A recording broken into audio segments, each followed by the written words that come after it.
Hey, good morning, everyone. Happy Tuesday morning to you, and welcome back to Morning Musings. I do appreciate you being with me so very, very much. Hope your week has started off well. Want to get right back into the text, and as I promised you yesterday, I want to look at a few key texts from the Old Testament that foretold the time of the wedding, that foretold the remarriage between Yahweh and Israel.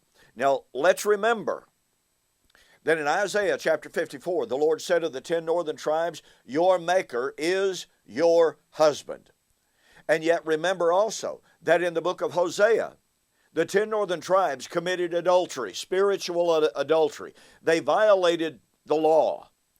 And as a result of that, according to Jeremiah chapter 3, reflecting retrospectively, said the Lord wrote her a bill of divorcement and he put her away.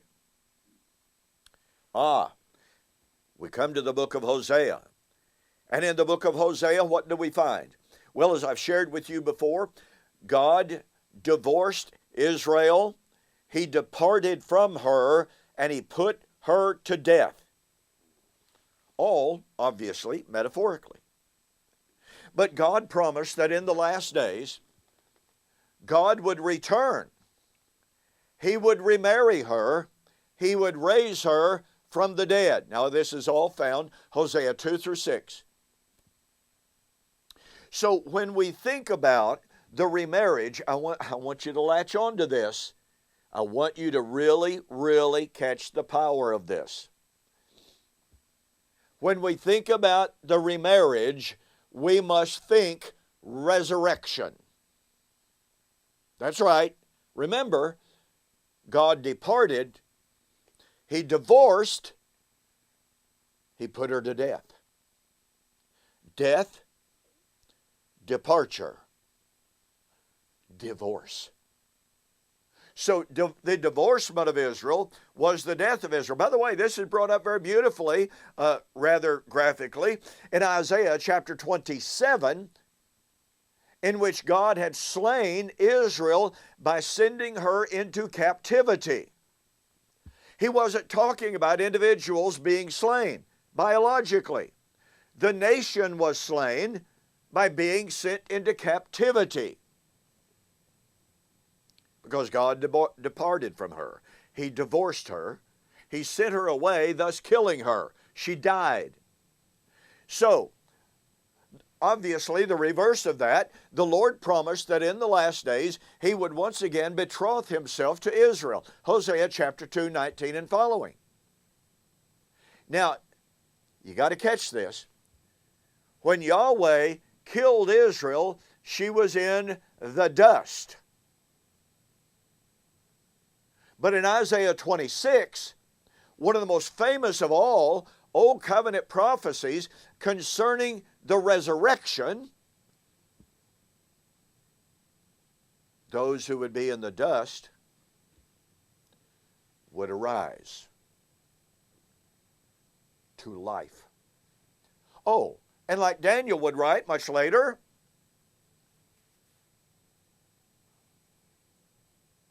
those who were in the dust would arise. But you see, this imagery of the dust is the imagery of death, although it's not talking about biological death. It's talking about Israel alienated from God, forsaken by God, sent off into captivity by God, and thus dying. So, with that imagery of being in the dust, Isaiah 26, 9 and following, Daniel chapter 12, verse 2, at that time, many of those who are in the dust of the earth shall arise, some to everlasting life, some to everlasting condemnation. It's the imagery of dust. The imagery, not literal dust. Now watch this. Keeping in mind that God sent her to the dust, but he promised he'd remarry her. He promised to restore her, not the kingdom, not the national kingdom, but he would marry her under a brand new covenant, not like the old. I don't want to get too far afield here, but I want to share with you Isaiah 52. I mean, this is absolutely beautiful. Now, this is when we follow the line of thought all the way through Isaiah up to this point and afterwards. This imagery of the death of Israel, this imagery of Israel being in the dust, of Israel being divorced. Isaiah 52. Awake, awake, put on your strength, O Zion, put on your beautiful garments. Folks, the commentators are basically agreed these are the wedding garments. Put on your beautiful garments, O Jerusalem, the holy city, for the uncircumcised and the unclean shall no longer come to you. Shake yourself from the dust. Arise, sit down, O Jerusalem, loose yourself from the bonds of your neck, O captive daughter of Zion. Now wait a minute. When she was in captivity, what was she? She was dead. She was in the dust. And now, the Lord is using the image, arise, arise, put on your beautiful wedding garments. Come out of the dust. Loose yourself from the bonds. What bonds? Captivity, death, and divorce. So here is a call. Here is a prediction. And look, for time's sake, we gotta hurry here. But we go down, verse 7. How beautiful upon the mountains are the feet of him who brings good news, who proclaims peace, who brings glad tidings of good things, who proclaims salvation, who says to Zion, your God reigns. Your watchmen shall lift up their voices. With their voices they shall sing together, for they shall see eye to eye when the Lord brings back Zion.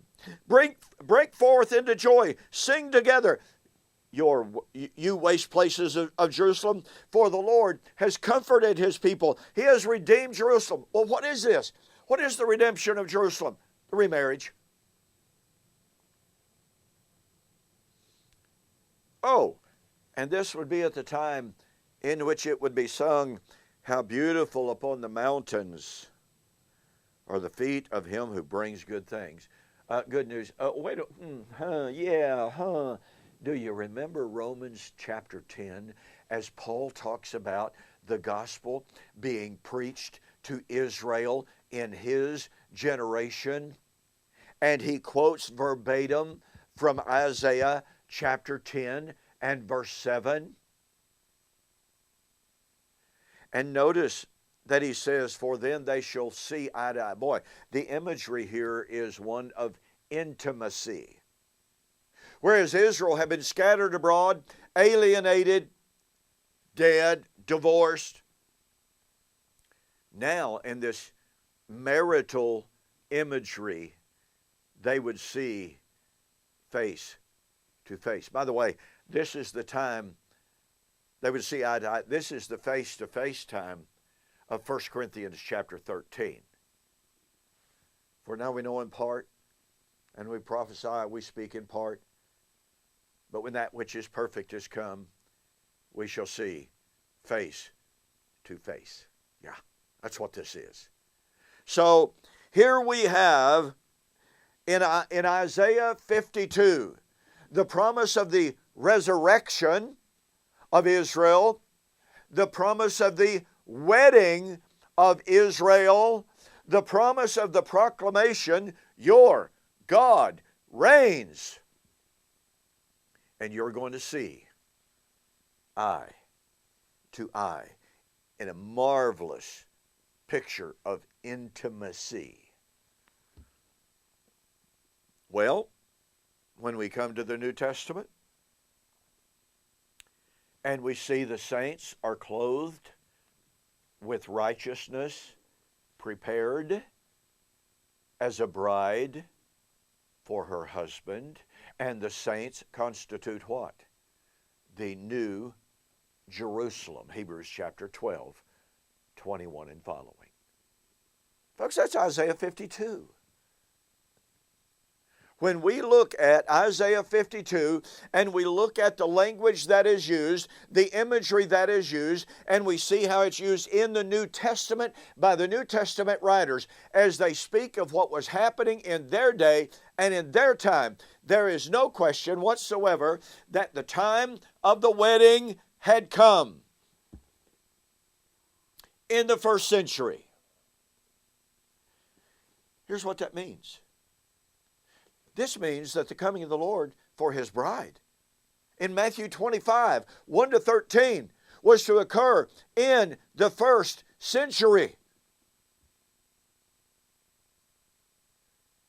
We are not waiting for the Lord to come to marry the church. We'll have more to say about that later, okay? More to say about that later. Isaiah 52 foretold the remarriage and the resurrection. Remarriage and resurrection go hand in hand, folks. There's no way out of it. And thus in the New Testament, when we find the promise of new covenant, we find the promise of the wedding, we find the promise of the resurrection. We are talking about the remarriage of Yahweh with Israel for one purpose. Well, a lot of purposes. To fulfill all of His promises to Israel so that salvation would flow to all nations. Not just to Israel, but to all nations. More on that later. In the meantime, thanks for joining me for this morning's Morning Musings. Don't forget the special offer. Who is this Babylon? Included free of charge, Doug Wilkinson's new book entitled Kingdom of the Martyrs. Go to my website, donkpreston.com, bibleprophecy.com. Order Who is this Babylon? Be sure to include a note that says, hey, Don, I want Babylon and Kingdom of the Martyrs or Doug's new book. Your total delivered price is $25. That's it. All right? I'll refund the difference on the checkout. All right? Thanks for joining me for this morning's Morning Musings. We have more, obviously, so I'll see you on the flip side.